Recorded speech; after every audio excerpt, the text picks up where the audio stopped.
সিরাজগঞ্জের তারাশে চাঁদা না পেয়ে পুকুর খননের কাজে ব্যবহৃত একটি ভেকু গাড়িতে আগুন দেওয়ার অভিযোগ উঠেছে। এই ঘটনায় বিএনপির এক নেতা সহ 6 জনের বিরুদ্ধে আদালতে মামলা দায়ের করা হয়েছে। ভুক্তভোগীর দাবি প্রায় 50 লাখ টাকার ক্ষয়ক্ষতি হয়েছে।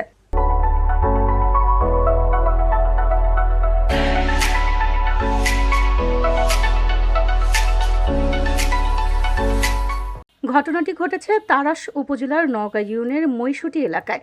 মামলার বাদী স্থানীয় ব্যবসায়ী ইসমাইল হোসেন। তিনি অভিযোগ করেন, দীর্ঘদিন ধরে এলাকায় ব্যবসা পরিচালনা করে আসছেন তিনি। তবে দাবি, গত 26 ফেব্রুয়ারি বিকেল প্রায় 5টার দিকে অভিযুক্তরা সংঘবদ্ধ হয়ে তার কাছে 3 লাখ টাকা চাঁদা দাবি করে, কিন্তু চাঁদা দিতে অস্বীকৃতি জানালে ক্ষিপ্ত হয়ে তাকে ও তার স্বজনদের মারধর করা হয়। এ সময় প্রাণনাশের হুমকি দেওয়া হয় বলেও অভিযোগ করেন তিনি। ওরা হচ্ছে সবাই দলবল বেঁধে গত রাত্রে 11টার দিকে এসে পেট্রোল দেখা যেতে আগুন ধরে দিচ্ছে। আমার গাড়িটা হচ্ছে জাপানি ইম্পোর্ট কেনা ছিল 40 লক্ষ টাকা।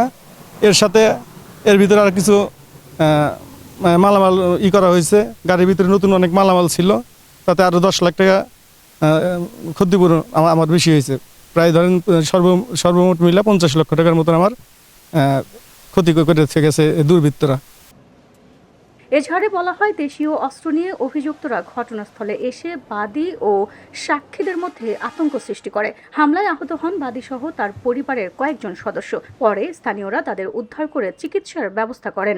খালি জাস্ট গাড়িটা হাঁটায় না রুমের পাশে রাখবো এমত অবস্থায় আমার হেল্পারের গাড়ি তো মানে ভাঙচুর করছেই। আমার হেল্পারের ও আরেকটা গাড়ি 7 গাড়ি ছিল, সেটার অপারেটর 3 জন অপারেটরে এমন মারা মারছে মানে বলার বাইরে। এলাকার লোক আছে, বৃত্তান্ত দেখছে, মানে ড্রাইভার করে গায়ে হাত তুলছে, মারছে। এমনকি ঘর ভাঙ্গা আমার ব্যাগ সহ নিয়ে গেছে। ব্যাগে আমার টাকা ছিল, মানে কুমিল্লা থেকে সাইড শেষ করে আসছি, ওখানে টাকা ছিল আমার প্রায় 1,72,000 টাকার মতো। আর এখানে কন্ট্রাক্টর থেকে আমি নিচ্ছি প্রায় 60-65 হাজার টাকার মতো। নেওয়ার পরে আমি জাস্ট ওখান থেকে খালি 25,000 টাকা লোবেট ভাড়া দিছি, যাবতীয় টাকা আমার রুমে ছিল। দুর্বৃত্তরা মারার পরে আমি রুমে ছিলাম, অতিরিক্ত মানে বাড়ির সাউন্ড শুনে আমি দরজা খুলে দেখি যে মারামারির ঘটনা।